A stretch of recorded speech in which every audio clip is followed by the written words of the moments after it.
Hello and welcome to Wednesdays with WE. This is episode number 14. Yes, you would probably pick out a little bit of sadness in my face because the much expected result did not come our way in the bygone World Cup.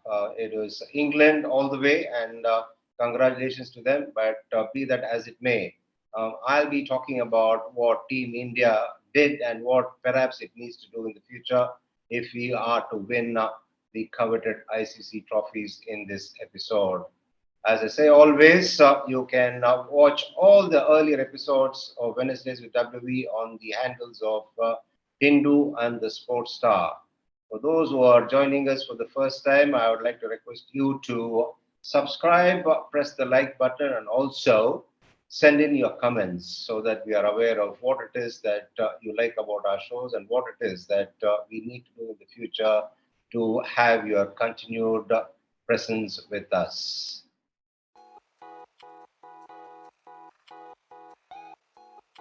England, of course, has always been a great side in recent times in white ball cricket. They justified that with victories when it matters. I mean the ICC trophies.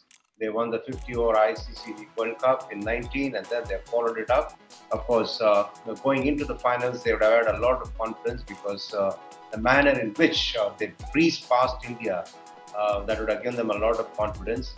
But what was required for Pakistan to do was to put up runs on the board. They needed to get around 160, 165, given the fact that England batted deep. The fact is that Pakistan have been riding on their bowlers all this while. You did not really get too many contributions from the batters. Yes, there have been meaningful contributions, but there's nothing substantial. But obviously, the pitch is also not very conducive for batters to just have a blast there, which meant that a 160 or 165 would have perhaps put Pakistan on a better wicket because of the bowling. And also, the injury to Shaheen Afridi did not really help their cause. But again, even if he were to be there, I think England would have managed it because the target was not really out of their reach at any point in time. So England obviously started off as the favourites, and I was only banking on Pakistan fighting it out or probably getting past England if they were to put runs on the board. Of course, you need a lot of things to go your way as well, which England had. Okay, at the start, perhaps they did not have when they lost that game against Ireland due to rain interruption, and then one game was washed out against Australia. But again, that is what makes the champion side, regardless of whatever setbacks they have to go past. They go past the setbacks and they come back stronger. That's what England did. The manner in which Hales and Butler organized that chase and the way they ran away with the game was perhaps something which is not unexpected because you would have expected a few wickets to fall. You would have expected a little bit of drama and excitement because you are in a semi-final. The Indian side has been doing well as well. Bowlers have been really doing a reasonable job. I won't say the greatest of jobs. They're doing a reasonable job. So nobody would have expected it to be kind of a slap in the face kind of victory for England. Mind you, they knocked it down without losing any wickets and with enough overs to spare. If you look at it in the context of a T20 game, it was a little bit of an embarrassment, unfortunately. I take no delight in saying what I'm saying. It's just a figure of speech. That is what would have perhaps not gone down well with the fans. And I tell you what, who would have been the maximum disappointed is the boys who played the game because they know the expectations that they carry. They know a lot of people back home, billion of people wanting them to do well, hopefully win the World Cup as well. And that kind of disappointment when you are involved in a game where it's a case of you getting embarrassed on the field of play on a major occasion, I tell you, the players will take a long time to heal from that particular incident. I'll guarantee you that much.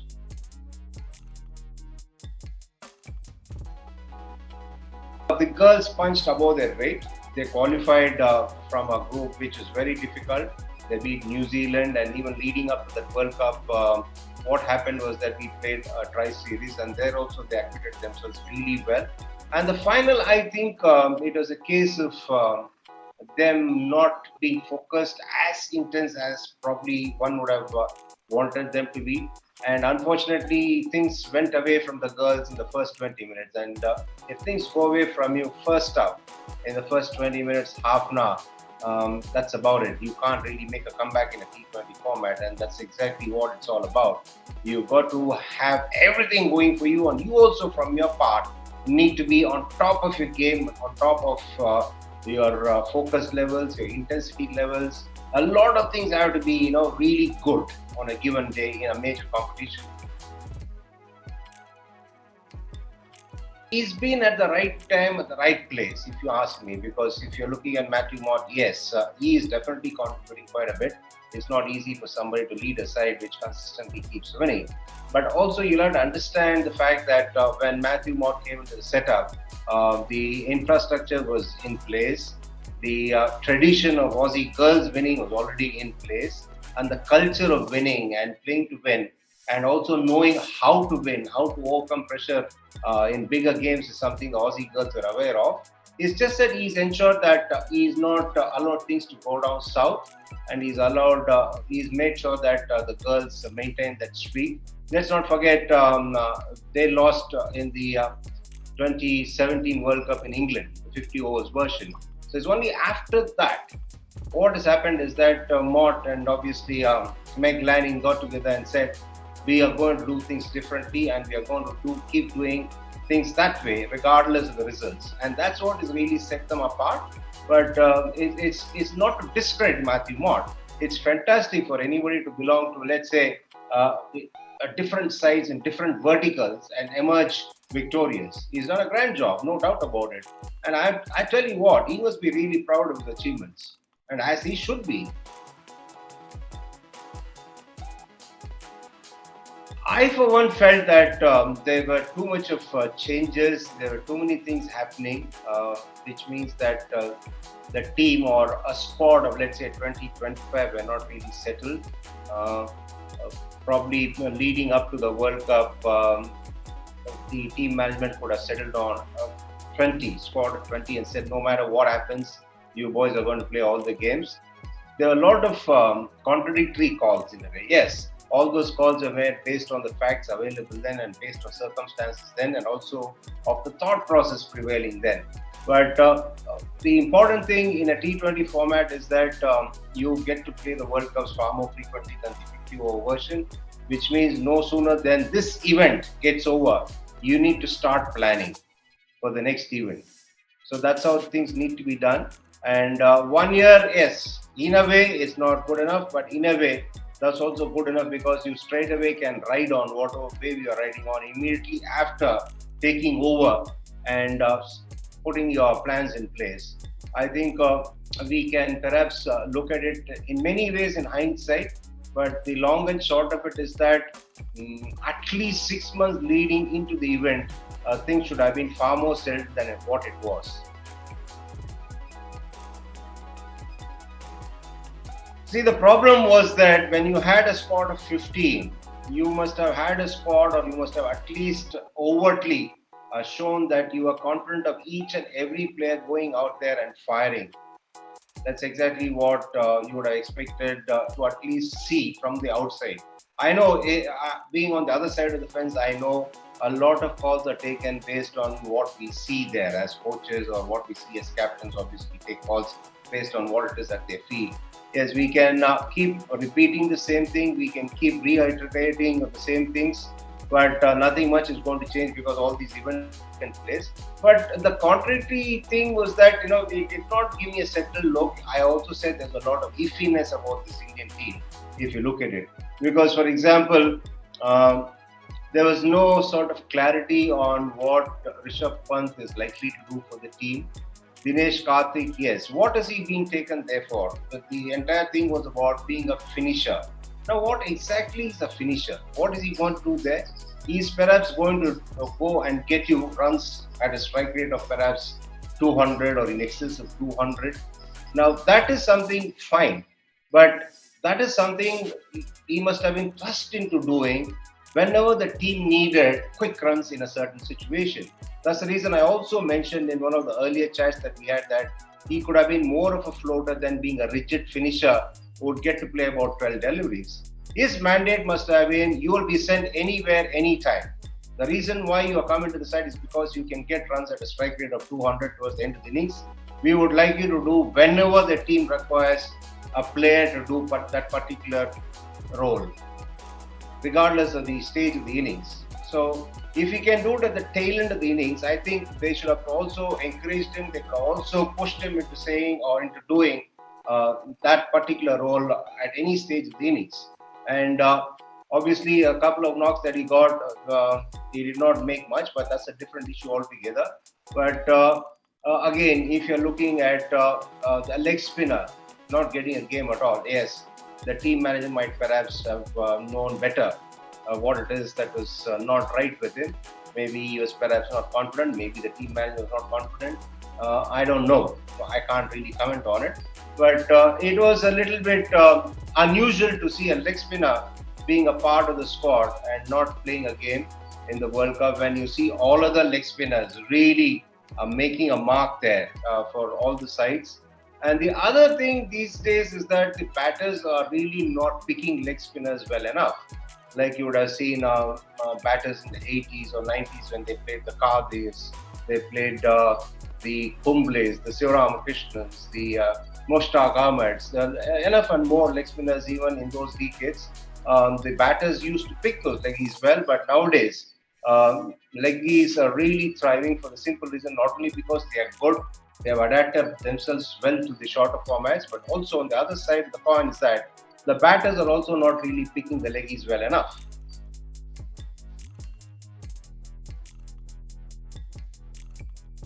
What I would like to see happen in the future is that Team India goes out to play with a lot more aggression, because the average scoring rate is improving year on year in international cricket in the white ball format. If you look at the average scores in the 50 overs, be it men's or women's cricket, be it the 20 format, everywhere the average scoring rate is going up. That being the case, we must be targeting something around 180 to 210, depending on how we bat. That's how things have to be. I'm just giving you these numbers 180 to 210, as an example offhand.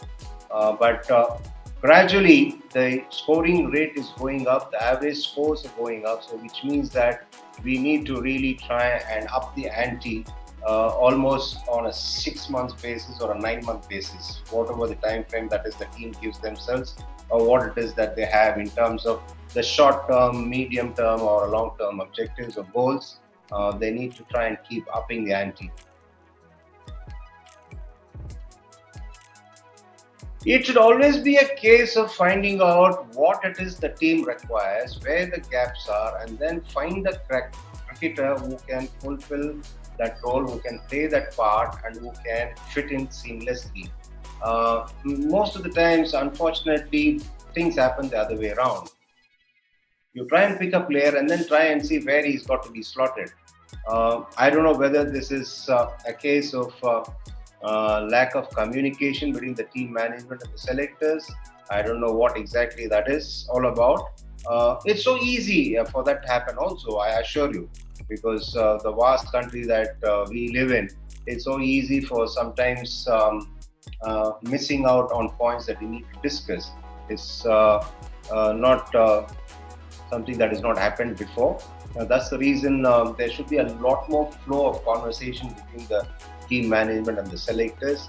And obviously, it is incumbent on the team management or the head coach to somehow try and convince the selection committee to give the players that he wants. In case the team management is not really sort of for a player or two in the squad, vis-a-vis what the selectors think of A and B, it's up to the team management to try and convince the selectors. They got to try all the methods possible, all the various ways possible to try and convince the selection committee to get the team that they want. And then they got to really take charge, take responsibility, and say, yes, this is how we are going to go about it. Death or glory is ours. The counter argument to that is, suppose we lose out on the Test Championship, we don't get to the final, we don't get to play the final. Are we going to suggest to the players they go play first class cricket in Australia, South Africa, and England?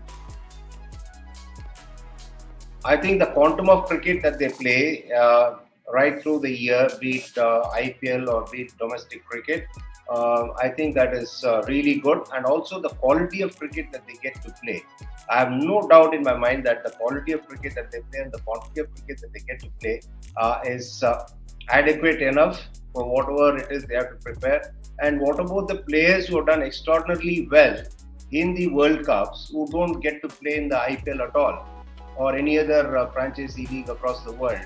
Are we going to say that it's a must that players go and play in different leagues? I think it's just a question of suddenly picking on one particular angle and everybody, getting onto the bandwagon and making statements. There were times that people would accuse the IPL of playing the spoil sport when their sides did not do well. Now suddenly it's become the other way around. IPL plus all the other league boys just get on and play wherever there is a league going around across the globe. There's also another question of this workload management, rather. That is also a case in point. So it's all about not what you do leading up to a World Cup tournament. It's all about how the team has prepared at least about a year leading into the tournament. I think that is what is critical. It doesn't matter what they do 1 year before the tournament. Leading up to the tournament 1 year, the entire mechanism, the entire batch, entire group of stakeholders have to be in constant communication. They all need to try and get going in the same direction. I think that is what will help.